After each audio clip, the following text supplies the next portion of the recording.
Have you ever wondered why you cannot save money on groceries? Every week and every year. I love grocery hauls. Do you love grocery hauls on YouTube as well? If so, give me a thumbs up for the algorithm. That would be amazing. It's totally free. It doesn't cost you anything. I love to watch a good grocery haul. I especially love to watch one where they are trying to save money. Recently, as I'm perusing the YouTube, she went down the internet rabbit hole. I noticed some ways that a couple of these people could have saved more money. And I didn't just want to keep them to myself. I want to share them with you today. So today we are going to tackle the stories we tell ourselves about our grocery shopping and what we can do to fix it and save even more money. Have you ever said, I need a Costco membership because it saves me money? Have you ever said that? Maybe it's Sam's Club, maybe it's whatever membership, because you need to save money with that store. My friends, that is not always the case. In fact, there's this amazing blog that tested the theory. She tried to shop at Costco for an entire year to see if she could save money, and she ended up quitting about, I think it was August or September into the year, because she found she was spending way too much money. She didn't need all the bulk items. And there's some items you actually can't get here. What if you just need one head of garlic? You can't get that at Costco. You're gonna end up with 15 cloves of garlic, 15 heads of garlic, or a 1-gallon jar of minced garlic. So in some cases, it does make sense to skip the bulk stores completely. This might be a hot take. In fact, this whole video might be a hot take, but your kids do not need ding dongs. If they fit in the budget and you want to buy them, sure. But if you are really trying to cut back, this kind of thing, they're delicious, they're addictive, they don't fill you up. You're gonna be hungry really, really soon right after. This goes for cookies, Little Debbie's, Capri Suns, and chips. Yes, I said it, I'm coming for your chips. Uh-oh, she's doing it again. Here's what your kids probably need are larger meals. If they eat a little bit more at each meal time, they will be less hungry for snacks and not need them so much. And I'm not opposed to a snack here and there.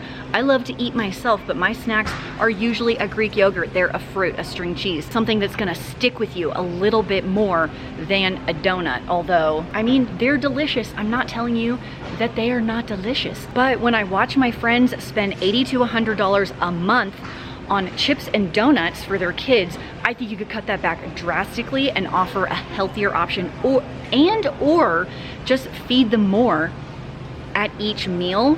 They'll be less hungry for snacks in general. Hot take on the juice aisle. You don't need this. Did I just blow your mind? You do not need to buy these. What about my kids' lunches? They don't need it. What are they gonna drink? Water. I don't buy any of this for my kids. None of it. My kids drink water 95% of the time. The other 5% is milk. I will occasionally mix them up with protein shakes, especially when they have the braces. They have a hard time eating because their mouth hurts. Yeah. But I'm telling you, this stuff is no good for your teeth. The water is better for you, makes your skin look better. Just drop all this stuff. Just say no. I'm not against the powder packets. You can pick up like 10 packets for about $2. Make sure you go with the 0 sugar one. I definitely prefer the one that has stevia. The True Lemon and True Limes are fantastic if you can't do just straight water. Speaking of kids, something else we tend to forget about it when it comes to kids is saving for the kids' future, kids' college. It's gonna jump up on you before you know it. So all the money that you're saving here at the grocery store by implementing these tips, you can use to fund their future by using Pelican. Thank you to Pelican for sponsoring today's video. Let me tell you about them real quick. For many, many families, saving for kids' college is overwhelming. College costs are skyrocketing. You don't know where to go. You don't know where to put the money. Where is it going to be beneficial? Where will it make the most? Are you going to lose the money before it's time to pull it out? And did you know that 70% of American families have not invested in their kids' college savings? I have 4 kids myself, so the whole time I have been a parent, I've been paying attention to how I can save for my kids so I can create a solid foundation for their future, equip them with resources to pursue higher education, secure better job prospects, and achieve long-term financial stability, which is where Pelican comes in. They are empowering families to save smarter, save more, and spend less time on research. With Pelican, families can set up education savings accounts, access expert recommendations tailored to their specific needs. You can take advantage of smart investment options maximize tax savings. Pelican's platform streamlines the entire process. So basically, here's how it works. It's super simple. Guardians create a profile for their kids, which is linked to an existing 529 account. What I saved my kids' college into, 529 account. And the profile is shared with friends and family so they can gift directly to the 529. Christmas gifts, birthday presents, holidays, no more guessing games. You can just help them with their education. If you don't have a 529 yet, they can help you find one to set up. No sweat, no hassle. I just had a daughter graduate high school. My next one is coming up in another year and a half. Those college years sneak up on you so fast. So it's really important to start as soon as possible. And Pelican can help you do that. If you want to go check it out, it's the first link down in the doobly-doo below. Let Pelican help you navigate the world of college savings and help you achieve your financial goals and taking care of your kids. One more time, that link is available down in the description to go check them out. Help you on your journey to saving for your kids. And let's get back to the rest of the video. But what about gluten-free? The bread is normally $8 a loaf. Oh my gosh, it's on sale today for $5 a loaf. Holy crap. This rice and lentil is $6. And first of all of these, I just don't feel like the texture is very good. So instead of trying to get specialty diet substitutes like gluten-free bread, gluten-free pasta, things like that, why don't we just eliminate those? Eat something else. You're gonna do rice instead of pasta, potatoes, other grains instead of bread. You could even buy I think it's the Bob's Red Mill gluten-free 1-to-1 baking flour and try and make your own bread with that for significantly cheaper than trying to buy the gluten-free bread. Here we go. This one, $10 for the entire package. Over here, we've got $13 for the entire package, gluten-free baking flour. And I bet you could get multiple loaves of bread out of this.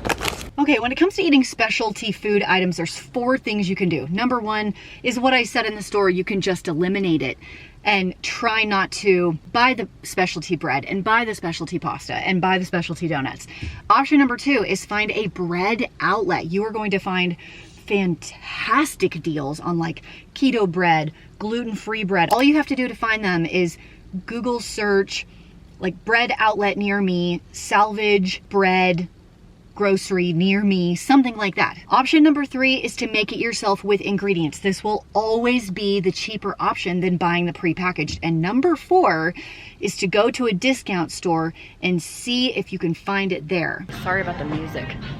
Let's talk organic products. Now, as far as produce goes, if it fits in the budget, why not? They're real foods. I think that's fantastic. But the trick is when you're trying to buy organic fruit snacks, organic Pop-Tarts, organic granola bars, organic chips. I'm saying they're still kind of junk food. Like, even though this one is actually made with fruit juice and not corn syrup, which I love. There's no food dyes in here, which is fantastic. I read food labels also, but they're fruit snacks.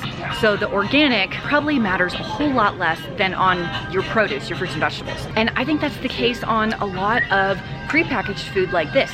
Cereals, like you wanna buy the organic, but they're cereal. These are highly processed foods. Just because these are organic doesn't mean that they are good for you. It just means they're less sprayed than non-organic items. It doesn't mean they're not sprayed at all. It doesn't mean they have no pesticides at all. There's a whole list of approved pesticides that organic products can use. It just means there's less of them. Not that this is going to be better for you than a conventional apple. My mind is blown. Okay, I'm here in the rice section and I wanted to talk about this specifically because I saw it on a recent grocery haul. So I watched this girl battle between which rice to buy. So they preferred basmati rice. Okay, so this basmati rice is 22 cents an ounce. This basmati is 14 cents an ounce. Okay, they actually don't have a smaller package of like your plain medium grain white rice here. But this one is 6 cents an ounce. So I watched this girl pinch the pennies and went with a product she would rather not have. She got like, I think it was the long grain white rice instead of the basmati rice that they preferred to save a couple of dollars. This is what she did next. She bought 4 packages of this oven ready bacon. This bacon is on sale today for $9 for not even a pound. $9 for less than a pound. And she bought 4. I have seen the face of God. $36 on like convenience bacon. This week, just like the regular bacon, if you wanted to buy bacon, is $3.77 a pound at my local Kroger store. She scrimped and saved to save like $3 on rice on a product she didn't like that much to absolutely blow the budget on a convenience item like this. Now, if you have the money to blow on a convenience item like this, more power to you. I'm fine with that. But if you're pinching pennies on things that you would rather not have, and I mean pennies, $2, if you're like really doing the math to save $2, and then you spend almost $30 on this, I think the priorities could be switched. This would be a super easy swap to do a less convenient product and save a ton of money. You can still have bacon in your grocery budget. I finally found the one, Marshall. Her name is Bacon. What do you think? Do you think it's worth it to spend the money on this kind of bacon to save $3 on a rice you don't prefer? Or would it be better just to buy the basmati rice, because it's the best rice in my opinion, and just get the cheaper bacon? Another comment that I get all of the time is that it's hard to save money where you live compared to where I live, and I think that's valid. A lot of places are harder than it is where I am to save money on your groceries. However, I do think that if you use some of my tips, you can lower the amount from what it was. But something happened really interesting I wanted to tell you about. I received a DM on Instagram of an amazing viewer, hello, who sent me her receipt from Walmart. We're here at Walmart right now with the total price tag of $129. And just for fun, I wanted to know if my Walmart was more or less expensive than Bakersfield, California. I typed in the exact items that she did, and my total came out to $125 instead of her $129. However, the discrepancy between her receipt and my receipt is only one item, and that is potatoes. I live in the land of potatoes, so my potatoes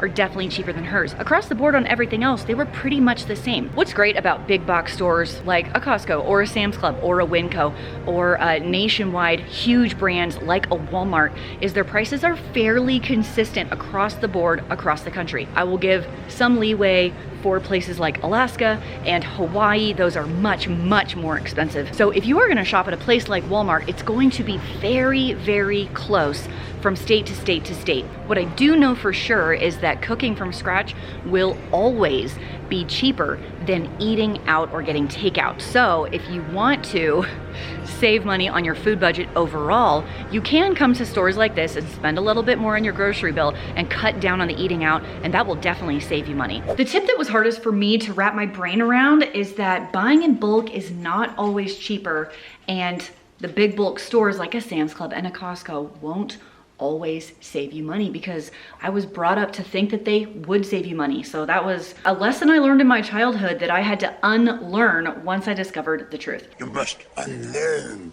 what you have learned. Which of these tips was most eye-opening to you? I'd love to know down in the comments. Thanks for joining me today, and until next time, happy eating.